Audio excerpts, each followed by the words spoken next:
Alors aujourd'hui, je vous retrouve pour vous parler un petit peu des différents professionnels que j'ai pu rencontrer moi sur mon parcours de maman avec Anna et son reflux gastro-œsophagien pathologique, mais aussi en échangeant avec d'autres parents et en échangeant avec divers professionnels qui ont pu aussi eux-mêmes m'orienter vers d'autres personnes.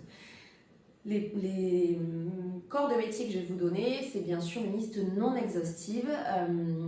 Il y en a énormément, mais là je vous parle de ceux que j'ai pu moi-même expérimenter. Il y en a beaucoup. Ou alors que je connais des personnes qui ont expérimenté et pour qui ça a fait du bien pour leurs enfants. Donc déjà, première chose que je veux surtout vous garder en tête, c'est que ça va dépendre de votre enfant, ça va dépendre de votre famille.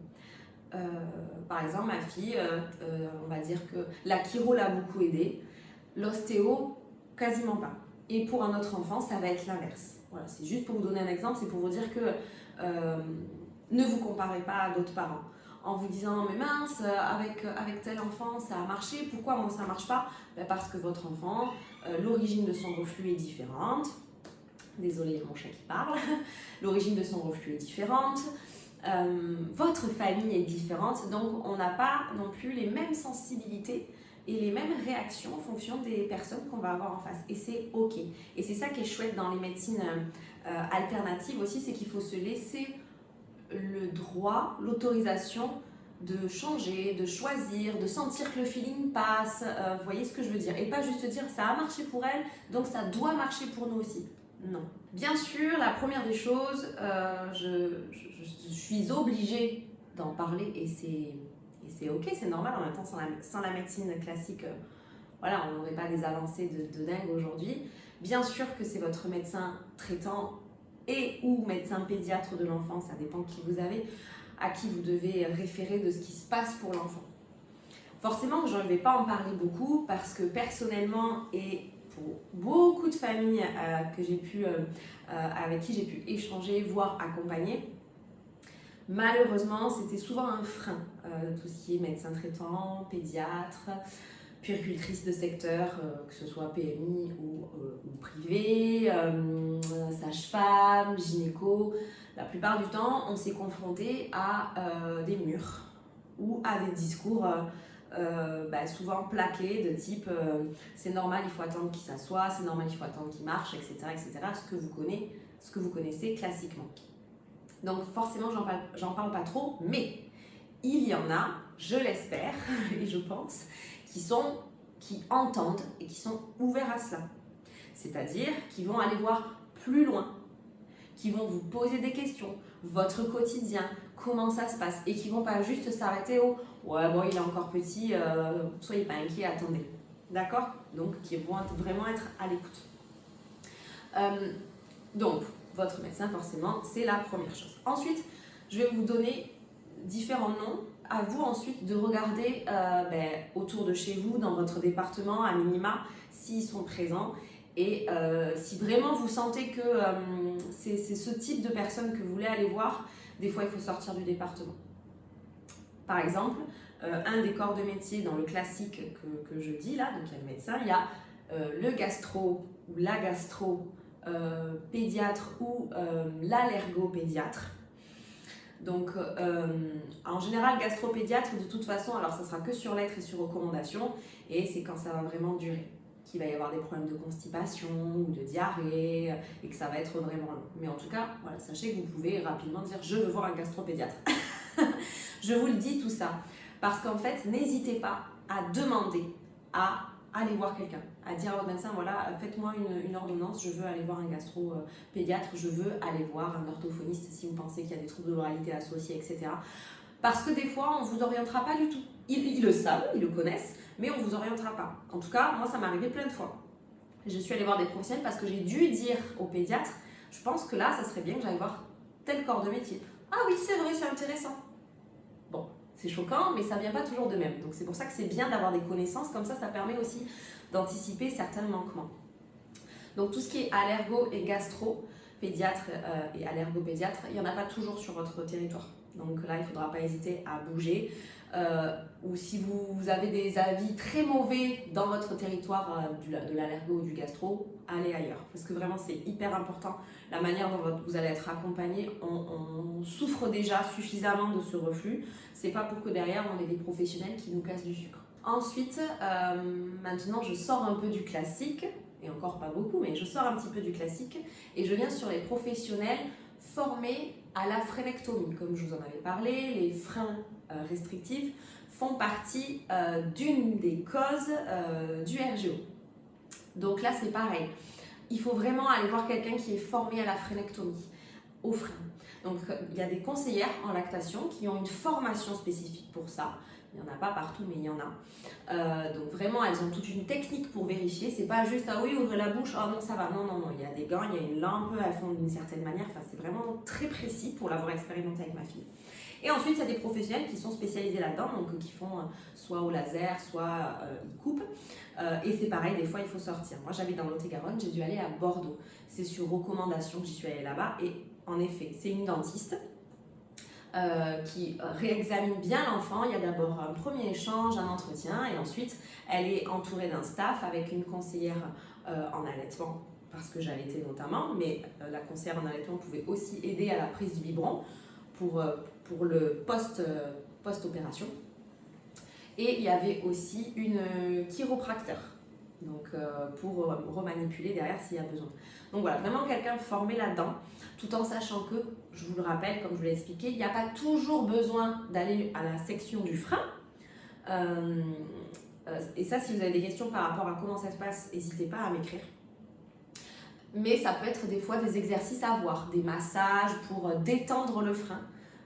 Et si vraiment ça ne marche pas, là, il va y avoir la frénectomie. Donc voilà, donc des professionnels formés, spécialisés en frénectomie. Ensuite, on va passer sur les médecines dites alternatives ou médecine douce. Donc en fait, les médecines alternatives, pour vous dire très très rapidement, contrairement à la médecine classique, c'est qu'en fait, la médecine classique, elle est plutôt analytique. Donc chacun va regarder un bout infime sur le corps, un bout infime de la symptomatologie, etc. Donc voilà, gastro, c'est tout ce qui est digestif, kiné, c'est tout ce qui est l'appareil de locomotion, etc., etc. Alors que les médecines alternatives ont une vision holistique, donc globale, de l'ensemble du corps. Donc vous venez pour un reflux, mais avec le message du reflux, ils vont regarder, ok, comment ça se passe émotionnellement parlant, comment ça se passe au niveau des pieds, des genoux, etc. C'est vraiment un ensemble du corps qui fait que des fois, en ayant une action ailleurs que localisée au niveau de la gorge ou de la sphère buccale, mais ça va avoir un impact sur le reflux. C'est pour ça que c'est des médecines qui sont très importantes et qui sont hyper complémentaires avec la médecine classique. Donc là, je vais vous énumérer différents métiers. Je ne viendrai pas dans le détail de ce qu'ils font exactement, hormis pour la chiropraxie, parce que j'ai une professionnelle qui a accepté de m'expliquer en quoi ça consistait par rapport au RGO. Donc je vous lirai le billet qu'elle m'a donné pour ne pas déformer ses propos. Mais pour le reste, je vous laisse les expérimenter vous-même en allant notamment sur Internet, parce qu'on trouve tout maintenant. Comme ça, je ne déforme rien du tout. Et vous vous ferez votre propre idée. Moi, en tout cas, j'ai choisi toujours ceux que je sentais, on me dit là je pense que ça peut aider. Des fois ça marchait pas toujours, mais au moins on a des pistes d'exploration. Vous voyez ce que je veux dire? Et on ne reste pas avec on attend. Alors, donc les premiers, on va dire les plus connus, c'est donc ostéopathe, chiropracteur. Donc, pour savoir la différence entre chiropracteur et ostéopathe, je vous invite à écouter un de mes épisodes de podcast sur le village de la parentalité. Je vous laisserai un lien sous la vidéo, si ça vous intéresse. Pour la chiropraxie, je vous lis le billet d'une personne. Alors, dans l'idéal, c'est un chiropracteur qui est formé à la chiropraxie pédiatrique. Ça, c'est le top du top. Comme ça, elle est vraiment spécialisée, il ou elle. Donc, je vous lis le billet qu'elle m'a dit. Donc, de manière générale, un chiropracteur par rapport au RGO va libérer toutes les tensions qui entraveraient une bonne prise alimentaire et une bonne coordination, succion, respiration, déglutition. Nous ne traitons pas de symptômes, mais nous optimisons la fonction, notamment celui du système nerveux. L'ajustement chiropractique est un geste doux, précis et sûr. Elle a donné un exemple d'ajustement chiropractique qui pouvait aider pour le RGO, c'est libérer les nerfs des paires crâniennes et le nerf vague qui vont directement innerver le système digestif à la sortie du crâne. Crâne qui est en général lui-même malmené bien sûr à la naissance, très souvent, que ce soit par Webos, par césarienne, peu importe. Ça va libérer les tissus mous et les organes qui influent sur la fonction digestive. Donc relâcher le muscle du diaphragme, les valves digestives, l'estomac, le foie, etc. Vérifier la bonne fonction de la langue, donc si elle a une bonne mobilité, si elle bouge très bien, et de la mâchoire, pour une déglutition qui sera le plus optimisée possible. Ça va de fait éviter d'avaler un surplus d'air, et donc des fausses routes et du stress aussi lors des tétées, lors des prises du biberon, qui a du coup un impact sur le reflux aussi. Et elle explique aussi que son travail, leur travail, ça va être aussi d'ajuster nous, les parents. On est en lien fort avec nos enfants, donc d'ajuster les parents pour amener un mieux-être et pour diminuer le taux de stress. Parce que ça va amener d'une manière indirecte une gestion de la digestion du nouveau-né beaucoup plus sereine. Voilà pour la chiropraxie. Ensuite, autre corps de métier dans les médecines alternatives, vous avez la réflexologie plantaire et palmaire, vous avez la naturopathie, et plus précisément en méthode NAET, N-A-E-T, et en méthode L-E-A-A. Ne vous inquiétez pas, tous les noms que je vous dis, je vais vous faire une liste que vous pourrez cliquer directement dessus. Comme ça, vous les avez directement sous la main sans avoir à réécouter toute la vidéo. Ces deux méthodes-là, il faut savoir qu'à titre personnel, et je le partage parce que c'est hyper important et j'ai orienté énormément de personnes, que ce soit pour les adultes ou pour les enfants, et en général, ça a fait des choses incroyables, et pas que pour le RGO. Pour ma part, j'avais vu une naturopathe en méthode NAET pour toutes mes allergies, pollen, graminées, moisissures, allergies, protéines de lait de vache, etc., allergies au parfum, enfin, j'étais sous antihistaminique quotidien et j'ai eu deux désensibilisations pendant 4 ans, donc pendant 8 ans sur ma vie, qui n'ont jamais fonctionné, donc à l'ergologue classique. C'est pour ça que je suis très ouverte aux médecines alternatives, puisque j'ai eu plein de freins sur la médecine classique. Ça m'a changé la vie. Je ne suis plus sous traitement, je ne fais plus d'asthme, je ne réagis plus aux choses, enfin, c'est incroyable. Et je me suis tournée vers la méthode LEAA d'une femme qui est extraordinaire, à qui je le conseille aussi énormément, qui là fait un travail de dingue avec ma fille, où ma fille elle est sur la fin du RGO. Il y a encore des choses à travailler, mais grâce à elle, ma fille a pu dormir la nuit. Ma fille a pu se mettre à manger davantage, enfin, c'est incroyable. Elle a travaillé sur toutes ses allergies, mais aussi sur les mémoires transgénérationnelles. Ça, c'est très important d'y travailler dessus. Des fois, ce sont des choses qui ne nous appartiennent pas. Après ça, je sais qu'il faut avoir une certaine ouverture. Donc, c'est pour ça que je force à rien du tout. Mais en tout cas, j'en parle. Ça plante des petites graines. Donc, je fais une transition sur tous les métiers de l'énergétique.